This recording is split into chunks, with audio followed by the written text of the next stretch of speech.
You need to live like God is always watching. You may have the opportunity to do something bad, or you may have the opportunity to steal some money or snake somebody, but in the end, you're going to pay for that, and the bill will be paid. I think if you do the right thing, in my experience, if you're a person who does the right thing, firm handshake, is on time, doesn't lie to anybody, does what he's supposed to do, is honest with a good heart, is genuinely polite to everyone he meets. If you are that person, you get very far in life. I've yet to meet people who just do all the simple things right, who completely fail at life. But I've met a lot of people who snake or steal some money and they get really rich, then they lose it all, or they get rich and end up a gambling addict or depressed, or etc. So you have to just understand that God is always watching. He's going to reward you in the end. That's the first thing. And the second thing I will say is that you are the sum of the 5 people you spend the most time with, and you need to curate your reality. I think the biggest problem with young people today is that they don't curate their realities heavily enough. The people that they want to spend most time with aren't adding any value to their lives, and then they end up wondering why they don't get anywhere. When I tell people that you are the sum of the 5 people you spend the most time with, everyone agrees. They go, yeah, that's probably true. The 5 people you spend the most time with, that's what you're gonna end up like. They say, yeah, that's true. And then they continue to hang around with people who they don't want to be. Why? There has to be a point. There has to be a point where you sit and go, okay, you're my friends, etc., etc. I love you guys. Yeah, we can talk, whatever. But I'm on a different life path. You have to leave some people behind. If you were to come hang out with me and you were in a room with me and my 5 friends, you'd feel self-conscious. You're right. You don't feel with your friends. If you were to come hang around with me and my crew, you would be self-conscious, and that self-consciousness would motivate you, or they would certainly instill the discipline required for you to change. You don't feel self-conscious amongst your peers. That's why you don't change. If you were to get in a room and you're the only person who ain't a fucking monster, you'd want to become a monster. If you walk through life and feel like you have nothing to prove, you're a loser. If you wake up each day and go, I don't owe anybody anything, I don't have to prove anything to anybody, then you are a loser, because you are absolutely not being correct. You must prove yourself to other people. You must prove yourself to your bloodline. You must prove yourself to God. God hates the lazy. He can't stand them. If he gives you all these genetic dispositions and these natural God-given gifts, if you have 2 arms and 2 legs and you can think, and you're not trying your absolute best, that's the reason you're not lucky. He doesn't like you. He likes the people which show him the beauty of his own creation. He likes to give somebody building blocks and then to build something amazing. It's the best thing about being a man. You have to build who you are.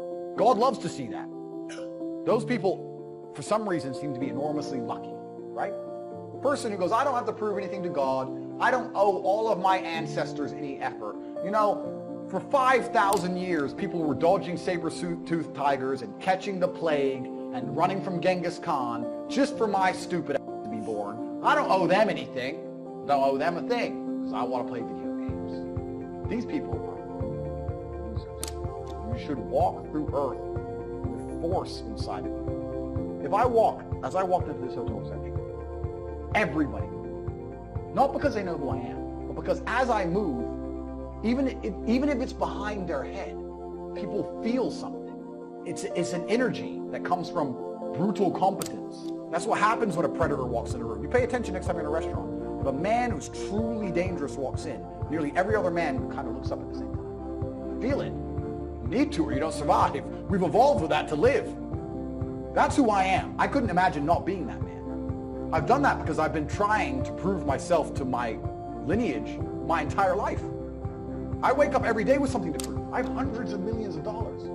I wake up and think, more. I'm in fantastic shape, 4 times world champion. Fighting the Matrix out here by myself, more. I will have to be braver. I must try harder. All I do is prove myself. So when I hear people go, I don't have nothing to prove, then you're a loser. Peasants have never felt like they needed to prove anything. But kings felt like they needed to go and conquer land. Isn't that coincidental? That the king, who already had it all, felt like he needed to go to some far-flung land and conquer it and take it and prove he's the king. But the peasants, I don't have to prove nothing to nobody. You're a loser then. You're a dummy. I absolutely and utterly, completely have everything to prove to everybody all the time. That's who I am. I will prove anything to anybody. If I sit and say X, I will prove it to anyone. I can be checked anytime. And their ancestors who fought saber-toothed tigers or escaped the Mongol hordes or managed to dodge bombs in the Second World War. All the they went through just for this cretin to be born. And to look at him, look at who he is, listen to his life story, listen to what he does on a day-to-day basis, and they would feel nothing but shame. Your ancestors did all that struggling to survive, hunting and gathering, avoiding enemies, anything it took, dying at age 30 from a tooth infection, all the crap they went through just for you to be born so you could smoke weed and jack off. That's what your ancestors died for. That's what they worked so hard for. That's who you are. That's the end of your fucking bloodline. Do you feel no shame? It's fucking shameful. My ancestors will look at me and think everything we went through was fucking worth it. Your ancestors will look at, most of these people, their ancestors look at them and feel nothing but fucking disgust. Well, I guarantee even their fucking living relatives, their living parents aren't even proud of them. Like, your own father's ashamed of you, and you don't even feel fucking motivated to do it. It's a fucking shame. If you were to go and look your father in the eye and said, you know what, I could have been a UFC champion, I could have been a multi-millionaire, I could have been a race car driver, I could have been a nuclear physicist, could have done all these things, but I was busy on. You think he's gonna be proud of you? No. And there's men here who will deny it, right? There's men who will go, no. But those are the ones who are most lost. And they should look in the mirror, look deep in their own eyes and say, yes, I'm fucking disgusting. I can change this. That's the beauty about being a man. If you're disgusting, you can change it. That's the beauty.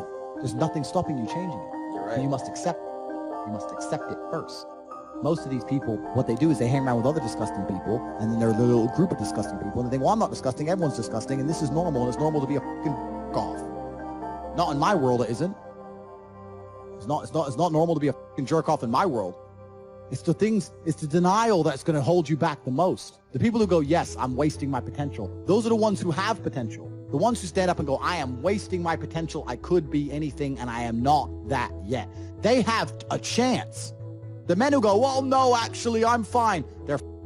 They're inside the matrix, fully slave-minded. They're a waste of time. But if you sit there and go, you know what? Yeah, I am wasting my potential. Yes, I can be more than I am. Even if I'm already great, I can be better. As good as I am, I still push myself to the limit every single day. I have every single thing a man could possibly want. I'm still pushing myself. This is your prerogative as a man. But you need to be instilled with a sense of duty to your bloodline. You must want it. You need to want it deep inside your soul. I can't die as anything less than emperor. It's my destiny. There are duties that men must fulfill, whether to God or to your bloodline. If I feel extremely happy and excited, I'm going to use that as motivation or energy to do amazing things and do good and work hard. If I feel absolutely depressed and distraught, I'm going to use that as endless energy and motivation to do amazing things and work hard. It doesn't matter what you give me. Energy cannot be destroyed. It can only be converted and transferred. It doesn't matter what fuel you give me. If you give me diesel, petrol, kerosene, vodka, doesn't matter what you put inside of my engine. Hard work is going to come out. Absolutely. That's all I know how to do. Making the best move on the chessboard, regardless of how losing your position is a life philosophy that most will never understand. Sometimes you look at your position on the board and you're f***ed. But still, regardless of how f***ed you are, there's still a best move. There's always a best move and a worse move, no matter how bad things are. Many people, when they get to a losing position, think, it doesn't matter, I don't have to make the best move anymore. I actually disagree.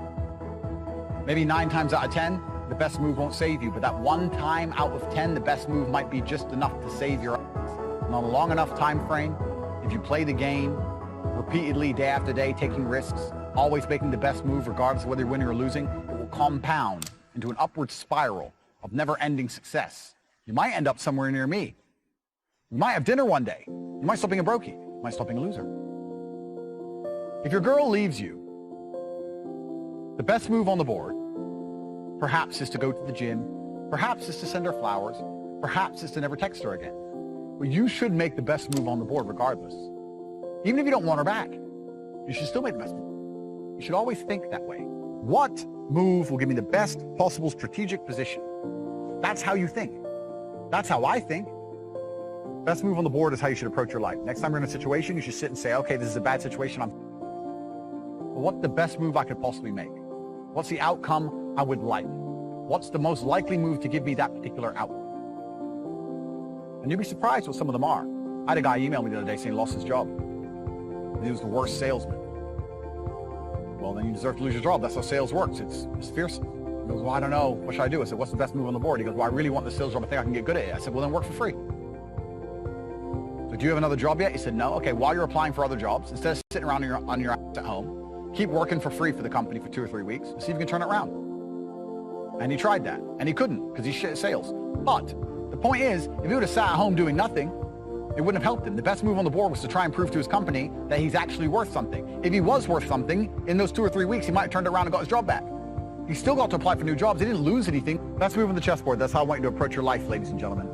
It's the mental model in which you should apply to scenarios to deduce what is the best possible action.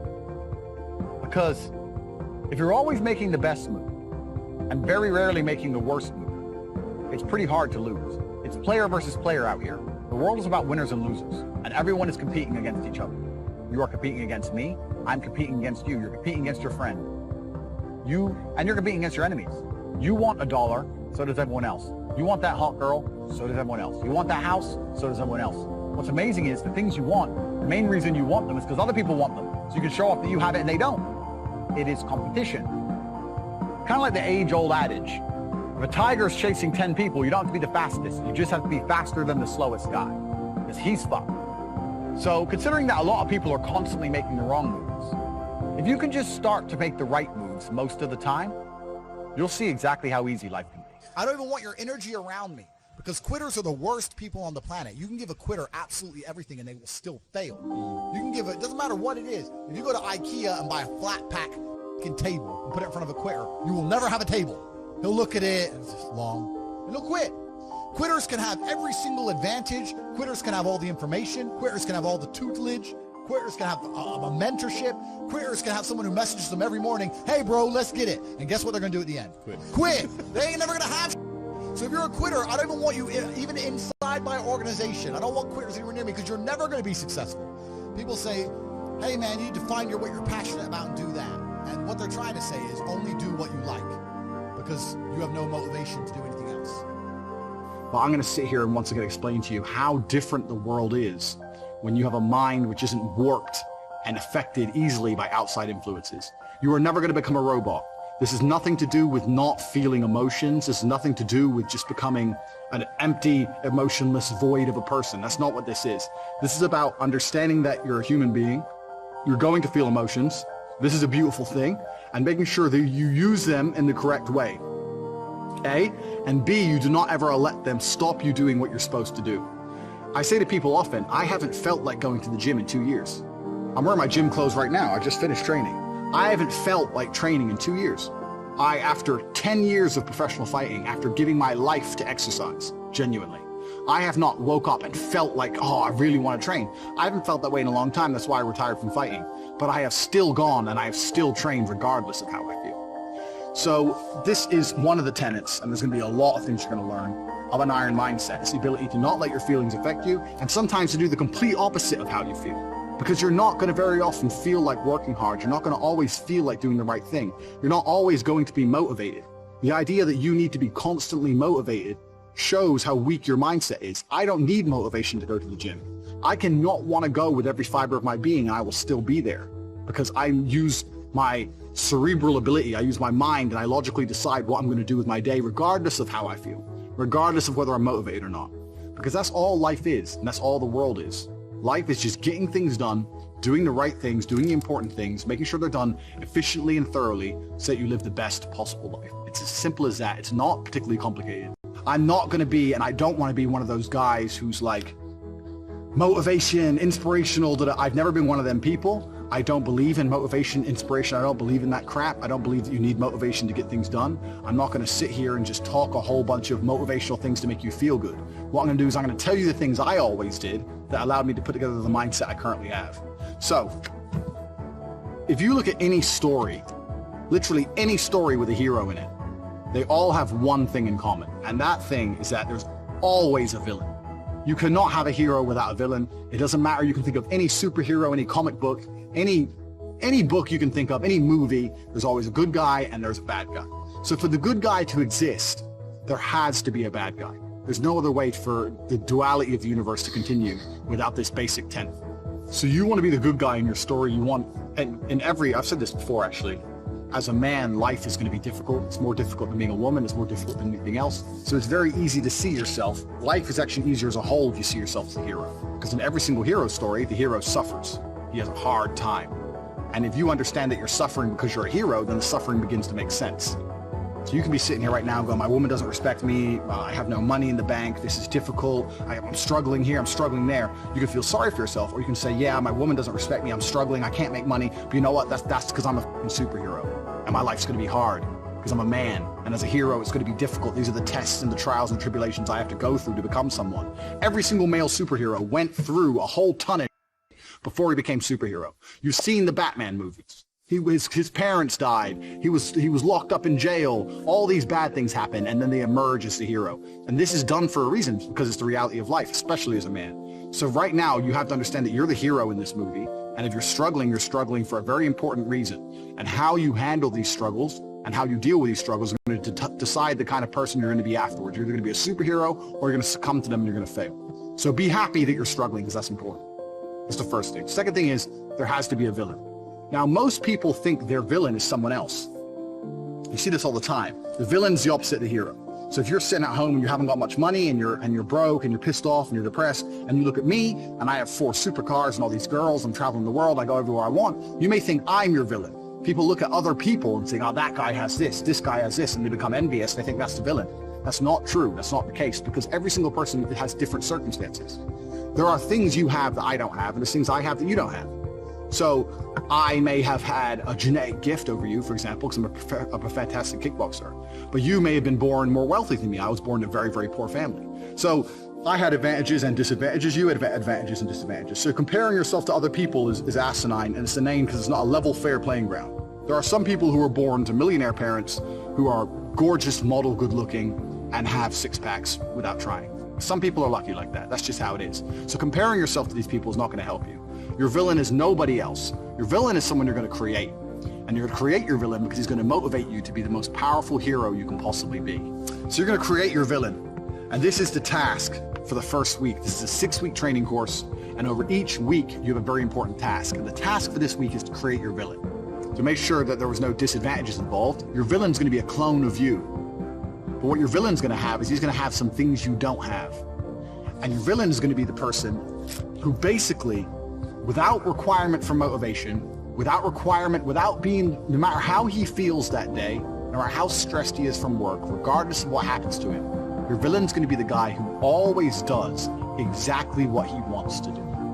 So your villain's going to be the guy who goes to the gym regardless of how he feels. Your villain's going to be the guy who approaches every beautiful girl he ever sees and says, hey, I really think you're beautiful. Goes over to him and talks to them. Your villain's going to be the guy who asks for a raise at work.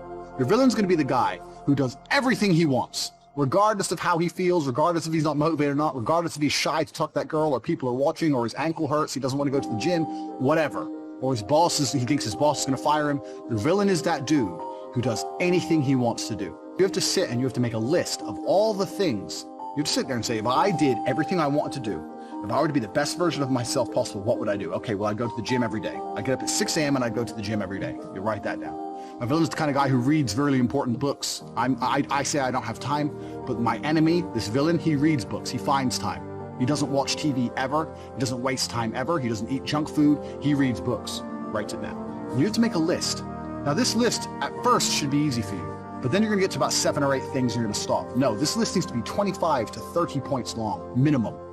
This guy you're building, your arch nemesis, you have to write down every single quality about this guy. What he does. He goes to the gym every day, 6 a.m. He doesn't watch TV. He doesn't eat junk food. He goes up to beautiful girls, etc., etc., etc. 25 or 30 points long. Because this is going to become your enemy for the next 6 weeks of training. You want to become a hero, you need someone to battle against. This is who you're battling against. You're battling against a better version of yourself, a version of yourself that doesn't succumb to how he feels, but does what he's supposed to do anyway. So this is who your villain's going to be. And when you're writing down this list, all the qualities your villain has, imagine what this person looks like. You have to put genuine effort into this. You have to imagine what he looks like, imagine how he walks, imagine how he talks, imagine what people think when they see him. Imagine how different you would be if you had been going to the gym every single day for an hour and a half, every single day for the last 2, 3, 4 years. Imagine it. Imagine how differently people would look at you. Imagine how differently females would treat you if you were jacked like that guy would be. You have to sit and you have to put down all these qualities, and then once the qualities are there, 25 or 30 minimum, then you have to imagine what kind of person this is. You have to imagine what he looks like, what he talks like, what he thinks like. Imagine how he views the world, because this is who you're going to be battling against. So you have to put genuine effort into constructing this person and understanding this person. The reason I'm saying do this is because this is what motivates me every single day. When I was training for a fight, the reason I'd always go train is because I knew my enemy was training. But when I stopped fighting professionally, I thought, well, what enemy do I have? And I realized I had to create my own. So when I don't feel like going to the gym, I imagine I've built my own enemy. I won't even list all the things that my enemy has. He has a whole bunch of shit I don't have. And he'd be an impossible, nearly impossible person to be. But when I sit and I don't feel like going to the gym, I know my enemy's training because he trains no matter what, regardless of how he feels, regardless if he's pissed off or if there's traffic or it's raining or he's tired. My enemy trains. When I see a girl and she's beautiful, but all her friends are there, I'm afraid they're gonna laugh at me. My enemy wouldn't give a f***. He'd go over there anyway. That's who he is. He's a man. So when I understood who I was truly battling against, then you have two choices. You either rise up to try and take him on, or you become a little pussy. You have the choice. Do I want to lose to this man I've created and I've built? Do I want to lose to him, or do I want to beat him or compete with him? And you have to make a choice, and you sit there and go, well, I know that the person I created in my mind, my arch nemesis, would go over there and he'd talk to all the girls. And he'd f*** two of them, let alone one. This is an extremely important facet, and for the next 6 weeks, we're going to be doing lots of things that are going to revert back to the enemy that you've created. So you have to put genuine effort into putting together this person. You have to imagine everything about them from start to finish. You have to imagine standing next to them. If you were standing next to this guy right now with no shirt on, who would girls want to, who would people respect? And the crazy thing about all of this is that this person is you. This person is you. It's just you with a little bit of a different path or a different take on life. It's you who's the person who does whatever he's supposed to do regardless of how he feels. It's you with an iron mind. This is the exact point. The reason creating this enemy is so important, and the reason viewing him and seeing how he sees the world and understanding how important and powerful this person is important, is because that person is you. That person is you who does what he's supposed to do without fail. That's all it is. And when you truly, truly put this person together and you truly, truly understand it, and you find out what you could be and you find out what you're battling against, you're going to become far more difficult to demotivate. It's going to be much harder for someone to say to you, don't go to the gym, because you're going to know, well, my enemy, this guy, give him a name, whatever. This dude's going to the gym. That's why he looks how he looks. And that's who I'm being compared to. So I have to go to the gym. Oh yeah, but I'm tired. Well, you don't go then. My training partner doesn't want to go. Fine, you don't go. I am going. I'm not the guy who's going to let this man beat me. And you have to start comparing yourself to this guy in every single facet. I still do it to this day. I compare my bank balance to this guy's and he's killing me. I compare my body to this guy's, he's killing me. I compare so many things about myself. You guys may look at me and go, oh, Tate, millionaire, girls, this, that, that. I'm still comparing myself to this person I've created. And I know that I'm losing. And that's what drives me forward. That's why I don't miss the gym. That's how I find a way to make money. That's how I do whatever it takes to succeed, because I know who I'm battling against. Most of you guys have no enemy. You have no enemy. Or you have an enemy which is somebody else. You're looking at Justin Bieber or Drake or something. That's not going to motivate you. That's pointless. It's not going to help you. Or you have no enemy at all. You have a support structure around you, and you have people say, oh, you're great just the way you are. You're beautiful just the way you are. And you're sitting there and living in your little comfort zone, you little bitch.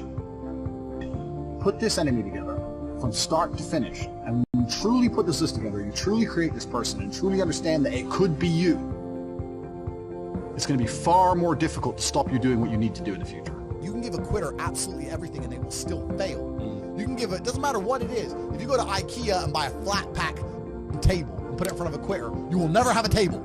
He'll look at it, it's just long, and he'll quit.